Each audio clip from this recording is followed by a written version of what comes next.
Speculating about what aliens look like has kept children, film producers and scientists amused for decades.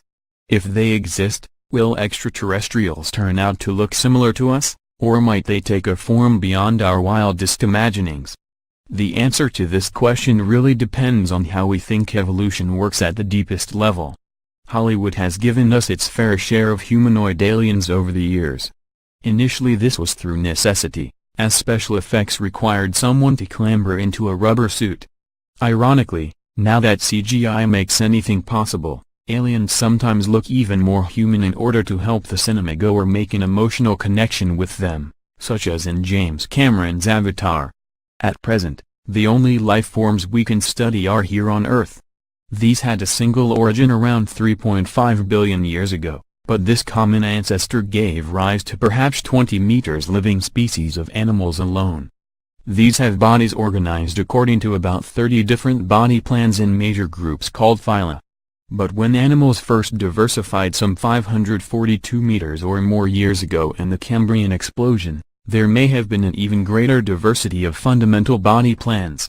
Consider the five-eyed and trunked Opabena in the image above, or the stalked and almost flower-like Deinonymus alongside our own distant relative, the chordate Picaia. In a famous thought experiment, biologist Stephen Jay Gould asked what might happen if we were to rewind the tape of life and rerun it.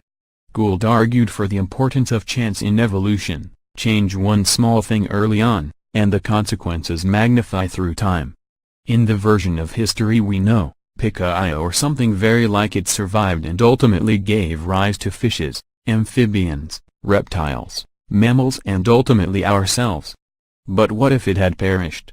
Might some other group have given rise to intelligent beings, and might you now be reading this with 5 eyes rather than the customary 2? If our own origins on Earth really turned on such fine hinges, why should aliens, evolving on different planets, even remotely resemble us?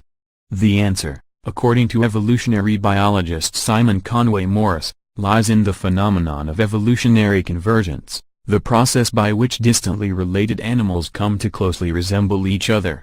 For example, the similar streamlined shape of dolphins, tuna fish and the extinct ichthyosaurs all evolved independently in response to the same selective pressures for moving efficiently through water at speed. But what aspects of alien biology might we expect? Carbon-based biochemistry is likely given that carbon forms stable backbone chains, and makes stable but readily breakable bonds with other elements. Other elements, notably silicon and sulfur, make less stable bonds at Earth-like temperatures. Water or some other solvent also seems necessary. For evolution to occur there needs to be some mechanism for storing and replicating information with moderate fidelity, such as DNA, RNA or some analog. Although the first cells appeared on Earth quite early, multicellular animals took nearly 3 billion more years to evolve. So it may well be that life on other planets could get stuck at the single-celled stage. On an Earth-like planet it is also likely that radiation from the alien sun or suns would be used in biochemical pathways as a source of energy.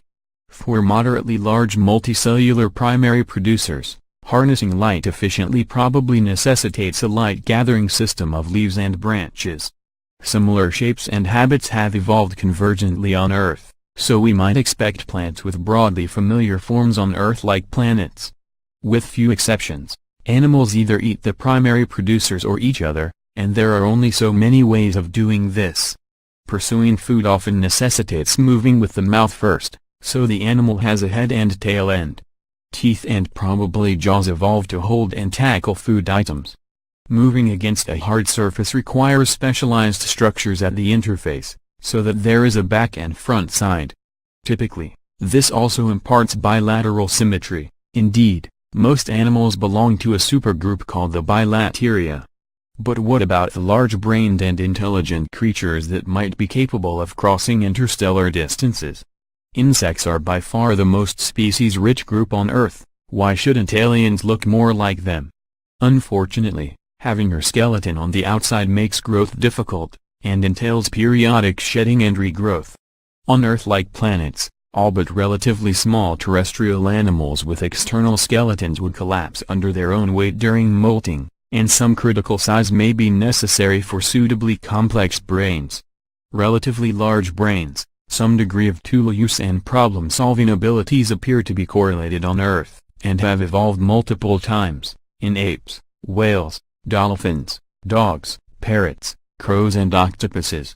However, the apes have developed tool use to a vastly greater degree. This is at least partly the result of walking on two legs, which frees up the front limbs, and because of the dexterity of our fingers. Ultimately, the jury is out on the extent to which intelligent aliens, if they exist, would resemble us. It may or may not be significant that humans have just 2 eyes and ears, and just 2 legs. Many other organs also come in pairs as a consequence of our evolutionarily deep-seated, and perhaps inevitable, bilateral symmetry. Still, other elements of our body plan are probably nothing more than chance. The fact that we have hands and feet with 5 digits is a consequence of the fixation on 5 in our early tetrapod ancestors. Close relatives experimented with 7 or 8. Indeed, most species have been subject to an accidental locking down during development, making body plans become stereotyped and inflexible with evolutionary time. Entangling the functional from the accidental is one of the big outstanding challenges in evolutionary biology, and may help us better understand how alien life forms could differ from us. The main way we now search for intelligent life in space is by listening for radio or gamma transmissions. These efforts are increasingly being concentrated on star systems with Earth-like planets, as these are believed to be the most likely to harbor life. After all, it is easier to search for life as we know it than life as we don't.